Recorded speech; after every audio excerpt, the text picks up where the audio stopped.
آج کل ایک ٹاپک پر بہت زیادہ ایشو بنایا ہوا ہے، وہ ہے شوہر کا زوجہ سے زبردستی مطالبہ کرنا ہے، ان کے قریب جانے کا۔ لبرل طبقہ اس پر بہت ایشو بنا رہا ہے کہ یہ ٹھیک عمل نہیں ہے۔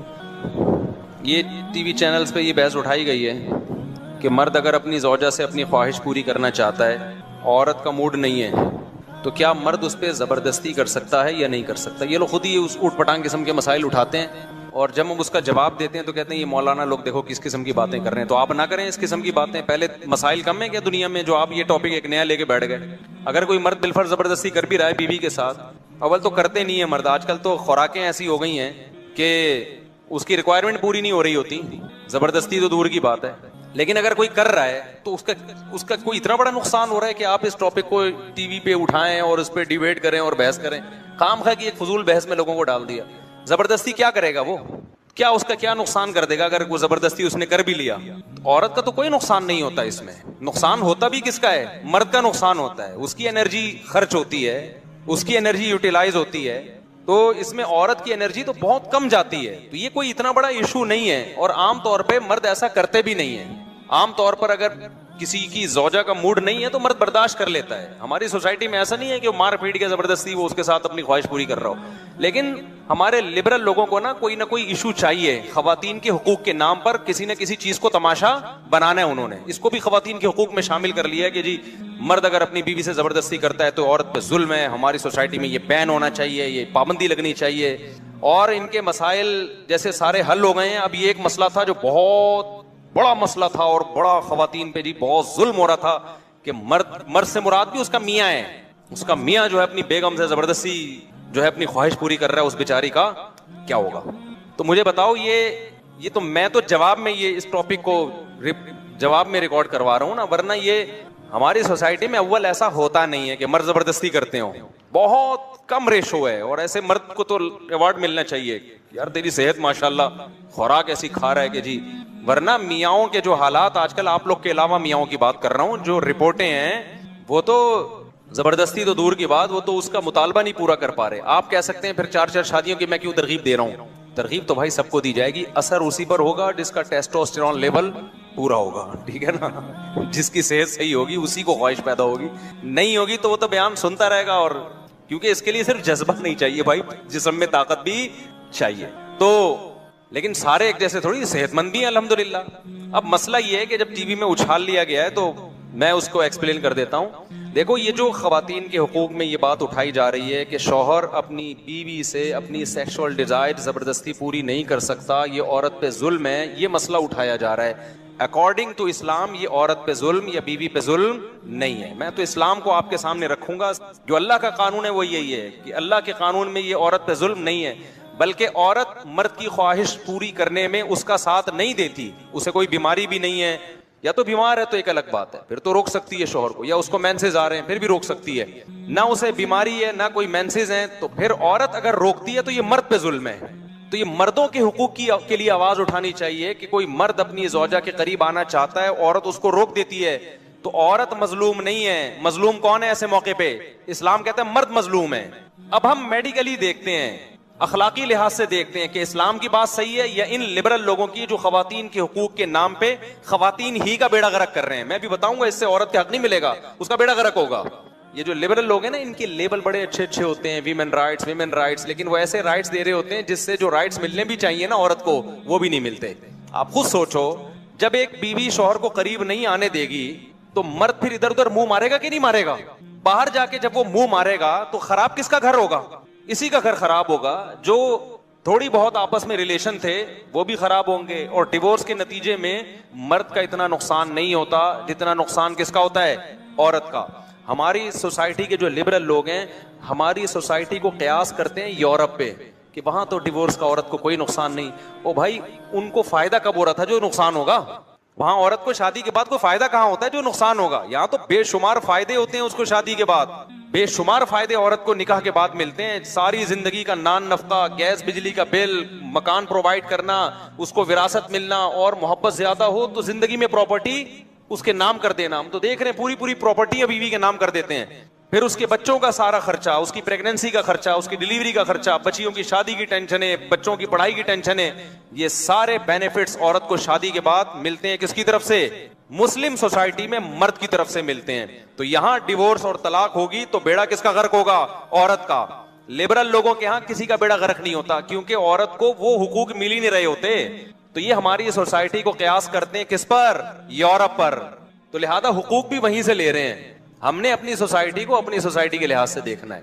تو اسلام نے جب مرد کے کندھوں پہ اتنی زیادہ ذمہ داریاں ڈال دی ہیں، تو مرد کا اگر اپنی زوجہ کے قریب جانے کا دل چاہ رہا ہے تو اسلام کہتا ہے زوجہ کے پاس نو کا آپشن بولو نہیں ہے.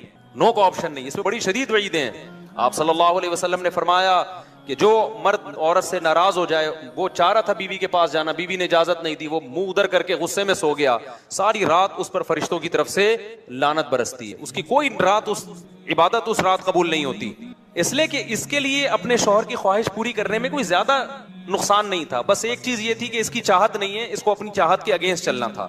اس کا نقصان تھوڑا ہے، اس کا نقصان بہت زیادہ ہے، کیونکہ جب شہوت اس کے دماغ پہ سوار ہے اور بیگم بھی موجود ہے اور ہے بھی وہ حلال، اس کے لیے رات گزارنا اس کو ڈپریشن کا مریض بنانا ہے. اس کے دل میں بیوی سے نفرت کے جذبات پیدا ہوں گے. پھر جب صبح اٹھ کے دفتروں میں جائے گا ادھر ادھر منہ مارے گا وہ.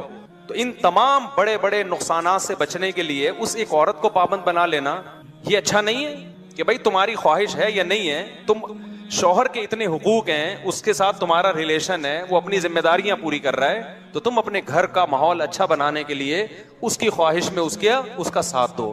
تو یہ آسان ہے؟ یا اس کو ہم آزاد کر دیں کہ نہیں جی کوئی تمہارا کوئی ریلیشن نہیں ہے، تمہارا موڈ نہیں ہے تو جاؤ اس کو دفع کرو یہاں سے، وہ کون ہوتا ہے؟ تو جب مرد کے دل میں یہ بات آ گئی نا کہ میری بیوی مجھے یہ سمجھتی ہے کہ تم کون ہوتے ہو بھائی، تو پھر مرد اس سے محبت کرنا چھوڑ دے گا. کیوں نہیں ملے گا گناہ بھائی؟ کیوں نہیں ملے گا گناہ؟ 100% گناہ ملے گا. آپ صلی اللہ علیہ وسلم نے تو یہاں تک فرمایا کہ عورت اگر روٹی بنا رہی ہے، کہ کچن میں خواتین بہت زیادہ کھانے پکانے میں مصروف ہوتی ہیں، مرد کو اگر خواہش ہے بلاتا ہے تو اس کو چاہیے وہ کام چھوڑ دے، وہ چھوڑ دے وہ کام. تو میرے بھائی نے لبرل لوگوں سے حقوق مت پوچھو، ان کے نہ بیچاروں کے اپنے گھر آباد ہوتے ہیں، نہ ان کو گھروں کے ٹوٹنے کی کوئی فکر ہوتی ہے. ان کے یہاں تو سب رائٹس برابر ہیں. ہاں مرد اگر اپنے حقوق پورے نہیں کر رہا، مرد اگر اپنے حقوق پورے یعنی عورت کے حقوق پورے نہیں کر رہا، بھائی کوئی بھی ہو سکتا ہے. کچھ لوگ کہتے ہیں کہ بیوی کے ذمے گھر کا کام کاج نہیں، جیسے جھاڑو پونچھا لگانا یا برتن وغیرہ دھونا.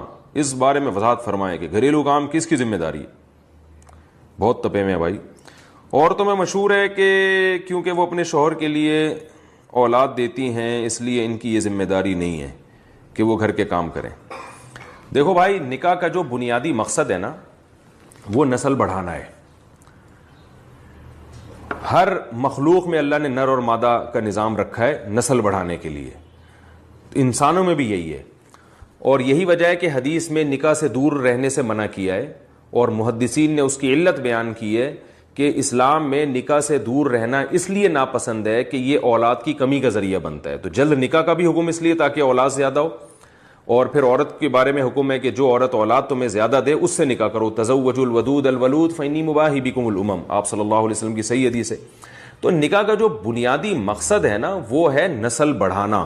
ہر انسان چاہتا ہے کہ اس کی نسل بڑھے، عورت بھی چاہتی ہے، مرد بھی چاہتا ہے، اور اس کے پھر دنیا میں بھی ان کو فائدے ہوتے ہیں، اور جوانی میں بھی اور بڑھاپے میں بھی، اور آخرت میں تو بہت فائدہ ہوگا. یہ تو اب فیملی پلاننگ والوں نے نیچر کے خلاف چلا دیا. جیسے وہ گے میرج کا رواج دنیا میں چل پڑا نا، وہ نیچر تھوڑی ہے. لیکن جو گے کے عادی ہو گئے اللہ کی پناہ، ان کو عورت میں دلچسپی نہیں ہے. جو عورتیں عورتوں کی عادی ہو گئی ان کے مرد میں دلچسپی نہیں ہے. تو اسی طرح جو فیملی پلاننگ کے زہریلے نظریات سے ڈس گئے ان کو زیادہ بچے اچھے نہیں لگتے. تو یہ فطرت کے خلاف ہے، ورنہ انسان کی ہمیشہ سے خواہش رہی ہے کہ اولاد زیادہ ہو. قرآن مجید میں تو پچھلی امتوں میں جب اللہ نے پیغمبر بھیجے تو وہ پیغمبر ان قوموں کو بتاتے تھے کہ تم اللہ کی اطاعت کرو، اس سے تمہاری نسل بڑھ جائے گی، اللہ تمہیں بچے زیادہ دے گا. تو اب آپ اندازہ لگاؤ، یہ تو نسل کا زیادہ ہونا تو اللہ کی نعمت ہے. قرآن نے اولاد کے بارے میں کیا کہا؟ یہب لمن یشاء اناسا ویہب لمن یشاء ذکور. جس کو چاہتا ہے بیٹے ہبہ کر دیتا ہے، جس کو چاہتا ہے بیٹیاں ہبہ کر دیتا ہے. تو ہبہ گفٹ کو کہتے ہیں. تو اولاد گفٹ ہے، یہ پینلٹی نہیں ہے. رہا یہ ٹوپی ڈرامے جو آج کل چل رہے ہیں کہ تربیت نہیں ہو سکے گی، ان سب باتوں کے میں اپنے بیانات میں جواب دے سکتا ہوں. اولاد زیادہ ہوتی ہے تو تربیت زیادہ اچھی ممکن ہے، کیونکہ بہن بھائی خود ایک دوسرے کی تربیت کر رہے ہوتے ہیں لاشعوری طور پر. باقی تربیت نہ کرنے کا کسی نے فیصلہ کیا، وہ تو ایک بچے کی بھی نہیں کرے گا، بگڑ جائے گی، وہ تو تباہ ہو جائے گا. یعنی وہ بچہ بھی بگڑ جائے گا. تو اور اگر جو ہے تربیت کی کوشش کرے گا تو زیادہ کی تربیت آسان ہوتی ہے, کیونکہ وہ ایک دوسرے کو سنبھال رہے ہوتے ہیں. اور ویسے بھی بچے اکٹھے پیدا نہیں ہو جاتے. اگر کسی کے 10 بچے ہیں تو 10واں جب ہوتا ہے تو پہلا وہ جوان ہو کے باپ کے ساتھ کاموں میں ہاتھ بٹا رہا ہوتا ہے. تو اکٹھے تھوڑی ہو جاتے ہیں برساتی مینڈکوں کی طرح.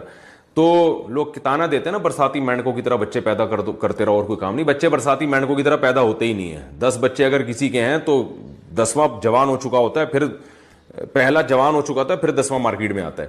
اور وہ جو پہلے ہو چکے ہوتے ہیں وہ کام میں ہاتھ بٹا رہے ہوتے ہیں, بیٹیاں ماؤں کے ساتھ ہاتھ بٹا رہی ہوتی ہیں. تو یہ سارے فضول قسم کی چیزیں ہیں جو معاشرے پہ مسلط کر دی گئی ہیں. رزق کی تو تنگی کا مسلمان تو سوچ ہی نہیں سکتا. نحن نرزقکم وإیاہم, اللہ کہہ رہے ہیں اولاد ہم تمہیں دیتے ہیں تو روزی بھی ہم تمہیں دیں گے, ان کو بھی تمہیں بھی. اگر رزق کی تنگی کے خوف سے اولاد روکنا جائز ہوتا نا تو سب سے پہلے صحابہ کو حکم ہوتا کہ بچے روکو, کیونکہ وہ تو اصحاب صفہ والوں کے پاس تو ایک ایک لنگیاں ہوا کرتی تھیں, ایک دوسرے کی طرف پش کر کے بیٹھتے تھے وہ کہ ہمارا سطر نہ کسی دوسرے کو نظر آ جائے. اتنی غربت تھی, اتنی غربت. ان کو جب ترغیب دیے بچے زیادہ پیدا کرو, تو آج جو انڈے پراٹھے صبح شام پھوڑ رہے ہیں بچے, ان کے بیکن ہاؤس میں پڑھ رہے ہیں, کوئی سٹی اسکول میں پڑھ رہا ہے, ان کمبختوں کو جو ہے نا نسل روکنے کا خیال ہو رہا ہے کہ کھائیں گے کہاں سے. تو یہ اللہ پر بہت بڑا الزام ہے. اللہ کہے گا کمبختوں تمہیں میں صبح شام کھلا کھلا کے میں نے اتنی رزق کے دروازے کھول دیے, ہزار گز کے بنگلے تم لوگوں نے بنا لیے, اور تم اب اتنا تم نے کھا لیا اور تمہیں ڈر ہے کہ آگے اولاد کو کون کھلائے گا. یہ اللہ پہ بہت بڑا الزام ہے. اس لیے اس کو بولنے سے پہلے 100 دفعہ سوچنا چاہیے. بعض یہ باتیں کرتے ہیں عورتیں کی صحتیں خراب ہو جائیں گی, تو یہ میں نے پورا ایک بیان اس پہ میڈیکل سائنس کی کتابوں سے حوالے دے کے, جو UK کے نوبل انعام یافتہ ڈاکٹرز ہیں ان کے حوالے سے میں نے بتایا. پورا بیان میں ریکارڈ کرا چکا ہوں, YouTube پہ مل جائے گا کہ عورت کی صحت بچے پیدا کرنے سے اچھی ہوتی ہے. جو کنٹینیو نسل پیدا کرتی رہتی ہیں وہ زیادہ دیر تک جوان رہتی ہیں. نسل روکنے سے بڑھاپا آتا ہے, موٹاپا, بڑھاپا, یہ ساری بیماریاں نسل پیدا کرنے سے نہیں, نسل روکنے سے ہیں. کیونکہ نسل پیدا کرنا یہ تو نیچر ہے نا. آپ نیچر پہ چلیں گے تو صحت اچھی ہوگی, نیچر کے خلاف چلیں گے تو صحت خراب ہوگی. تو یہ ساری چیزیں کے دلائل سے میں جواب دے چکا ہوں. تو نکاح کا بنیادی مقصد نسل بڑھانا ہے, یہ خوب سمجھے. اب میاں بیوی میں جب نکاح ہوتا ہے تو ایگریمنٹ یہی ہوتا ہے کہ ہمیں بھی اولاد چاہیے, آپ کو بھی اولاد چاہیے. اب اس دوران چونکہ دونوں اکٹھے رہتے ہیں, ایک ساتھ رہتے ہیں, تو دنیا میں کوئی بھی قوم جب یا 2 آدمی بھی اکٹھے رہیں گے کسی حکمت سے, تو وہ اکٹھے رہنے کے کچھ اصول اور آداب ہوتے ہیں. مثال کے طور پر 2 آدمی بزنس کرنا چاہ رہے ہیں مل کے, اس کے لیے ان کو سفر کرنا ہے اور چھانگا مانگا کے جنگلات میں جانا ہے, مثال دے رہا ہوں. اب جب وہ جائیں گے تو ان کا جو کانٹیکٹ ہوا ہے بیسیکلی وہ چھانگا مانگا کے درختوں کو کاٹ کے فروخت کرنا, یہ ایک مثال دے رہا ہوں میں. کانٹیکٹ کی بیس یہ ہے. لیکن سفر کے دوران وہ کیا کریں گے, اپنے کاموں کو ڈیوائڈ کریں گے کہ یار تم ایسا کرو, تم جہاز کا ٹکٹ کرواؤ, میں اتنی دیر میں بیگ تیار کر رہا ہوں جو ہے نا, تم ذرا دیکھو کہ کون سی ایئر لائن سے جانا مناسب ہوگا, یا دوسرا تم وہاں تم یہ کام کرو میں یہ کام کرتا ہوں, تم وہاں چھانگا مانگا کے جو جنگلات ہیں ان لوگوں سے رابطہ کرو, خلاف قانون ہے یا نہیں ہے یہ ٹینشن ہے تم اٹھاؤ, میں کھانے کا انتظام کرتا ہوں. تو کہیں بھی 2 لوگ جب ہوں گے نا تو وہ کاموں کو ڈیوائڈ کریں گے. تو مرد اور عورت بھی جب وہ ایک ساتھ رہنے کا کانٹیکٹ کرتے ہیں نسل کے لیے, تو پھر وہ کاموں کو ڈیوائڈ ان کے کرنا پڑتا ہے.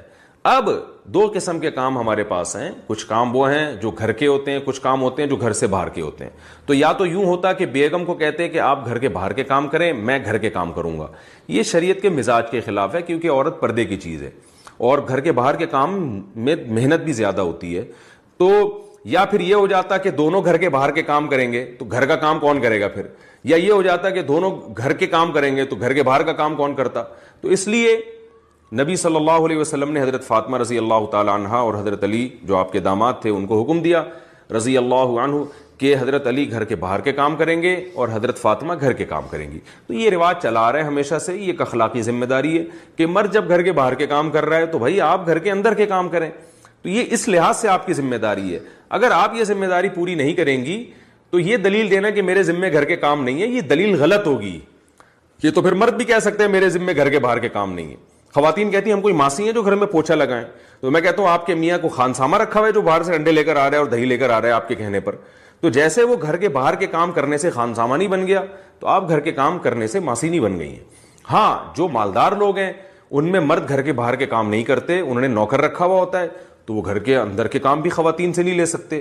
وہ خواتین جو ہے نا وہ پھر گھر میں ان کو ایک خادم لا کے رکھیں گی. اس لیے فقہاء نے بیان کیا اگر آپ بہت کسی مالدار عورت سے شادی کرتے ہیں جن کے گھروں میں کام کا رواج ہی نہیں ہے, انہوں نے ماسیاں رکھی ہوئی ہوتی ہیں, تو پھر مرد کی ذمہ داری ہے وہ بیوی کو نوکر لے کر دے, وہ کوئی ماسی کا انتظام کرے تاکہ وہ گھر کے اندر کے کام کرے. وہ تو کیونکہ قرآن نے حکم دیا نا عاشروہن بالمعروف, ان سے عمدہ طریقے سے پیش آؤ.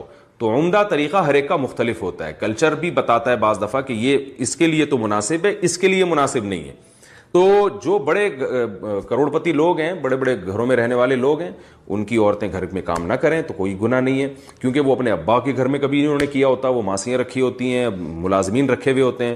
تو آپ نے بڑا اونچا ہاتھ مارا, آپ خود جناب دکان آپ کی پکوڑوں کی تھی, شادی آپ نے کسی اونچی فیملی میں کر لی جو گھروں میں ان کی عورتیں کام کرتی نہیں ہیں سرے سے, تو وہ یہ عورت کہہ سکتی ہے کہ میں نے تو کبھی دیکھا نہیں کہ گھر میں پوچھا ہوتا کیا ہے, جھاڑو ہوتی کیا ہے, ہم نے تو اپنے باپ کے گھر میں ملازموں نے کام کیے ہیں, تو آپ بھی ملازم کا انتظام کریں. تو ایسی صورت میں شوہر کے ذمہ لازم ہوگا کہ وہ بیوی کے لیے ملازم کا انتظام کرے. ورنہ نارمل اخلاقی ذمہ داری ہے عورت کی, جیسے کہ نارمل گھروں میں ہوتا ہے, مرد بیچارہ باہر سے انڈے لے کر آ رہا ہے, دہی لے کر آ رہا ہے, جاب کر کے پیسے کما رہا ہے, عورت کی ذمہ داری ہے کہ وہ جب مرد گھر میں آئے تو اس کے لیے کھانے کا انتظام کرے, اور اس کے جو ماں باپ گھر میں موجود ہیں پہلے سے, ساس سسر, ان کی بھی خدمت کرے, کیونکہ یہ نہیں کرے گی تو کون کرے گا بھائی, وہ تو آپ کے لیے گھر سے باہر گھوم رہا ہے, تو آپ اس کے رشتہ داروں کو جو ماں باپ ہیں کم از کم ان کو سنبھال لیں آپ. تو یہ اخلاقی ذمہ داری ہے. اگر عورت یہ ذمہ داری پوری نہیں کرتی تو پھر مرد کا اس پہ غصہ ہونا بالکل بجا ہے, اور اس کو ملامت کرنا بالکل بجا ہے. وہ یہ نہیں کہہ سکتی کہ مجھ پہ میری ذمہ داری نہیں ہے. بسم اللہ الرحمن الرحیم. آج ہم انشاءاللہ غسل سے متعلق کچھ احکام پڑھیں گے, چونکہ ہمارے ابھی طہارت کا ہی باب چل رہا ہے. غسل کب فرض ہوتا ہے اور غسل کا طریقہ کیا ہے.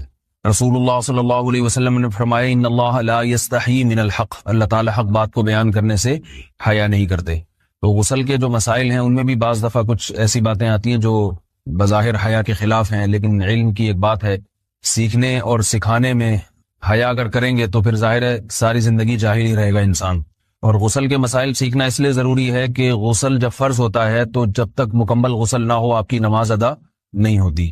رسول اللہ صلی اللہ علیہ وسلم نے فرمایا الماء من الماء, حدیث ہے کہ غسل فرض ہوتا ہے خواہش نفس کے ساتھ جسم سے منی خارج ہونے سے. مرد پہ غسل کب فرض ہوگا؟ جب اس کے جسم سے شہوت کے ساتھ منی خارج ہو. منی بالکل سفید رنگ کی چیز ہے, ایک ہوتی ہے مزی. شہوت پیدا ہونے سے اگر کسی کے مرد یا عورت کے صرف رطوبت خارج ہونا شروع ہو گئی اس سے غسل فرض نہیں ہوتا. جب تک مکمل شہوت پوری نہیں ہو جاتی اور مادہ منویہ خارج نہیں ہو جاتا, چاہے احتلام کی صورت میں ہو یا کسی بھی طرح سے ہو. مردوں کے ساتھ چونکہ یہ بہت زیادہ ہوتا ہے نائٹ فال کی صورت میں, مردوں پر غسل کی یہ صورت بہت زیادہ فرض ہوتی ہے. جیسے ہی بلوغت ہوتی ہے تو احتلام شروع ہو جاتا ہے, ہفتے میں 1 دفعہ 2 دفعہ 3 دفعہ, بعض نوجوانوں کو روزانہ بھی 2 دفعہ ہوتا ہے. جبکہ خواتین میں یہ والے غسل کی صورت بہت ہی کم ہوتی ہے کہ ان کو نائٹ فال ہو یا اس طرح سے غسل فرض ہو. ہزاروں میں کسی ایک عورت کے ساتھ ایسا ہوتا ہے. ایک صورت تو یہ ہے غسل فرض ہونے کی. دوسری صورت کیا ہے کہ جب انسان اپنی زوجہ کے ساتھ ملاپ کرے اور انٹرکورس ہو جائے, چاہے اس صورت میں ڈسچارج دونوں میں سے کوئی ہو یا نہ ہو, لیکن دونوں پہ غسل فرض ہو جائے گا, مرد پہ بھی اور عورت پہ بھی. یہ تو مردوں کے غسل کے فرض ہونے کا ہے.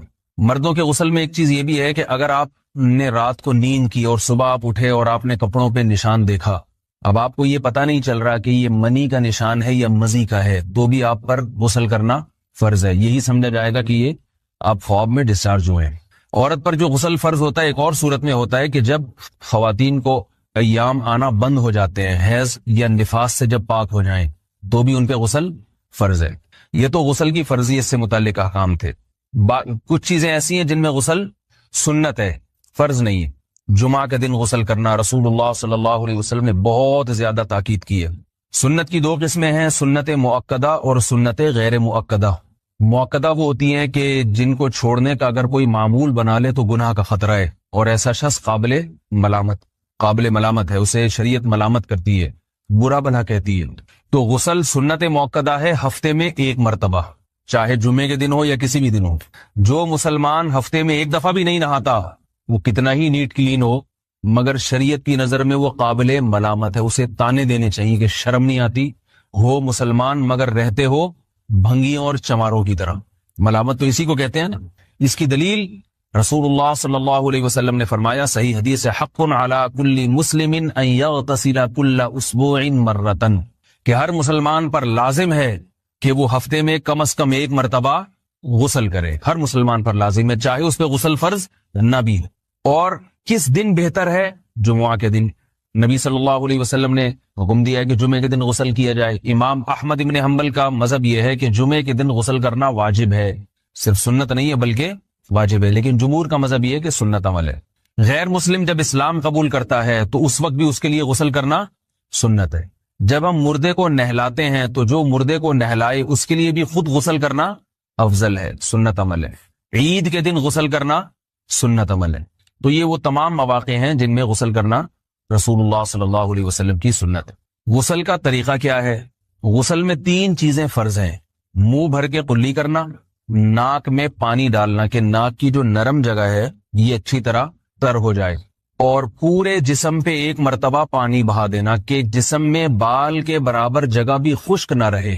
یہ تو ہے فرض، یعنی یہ کام کسی نے کسی بھی طرح سے کر لیا تو غسل ادا ہو جائے گا، چاہے اس کی نیت غسل کی تھی یا نہیں تھی.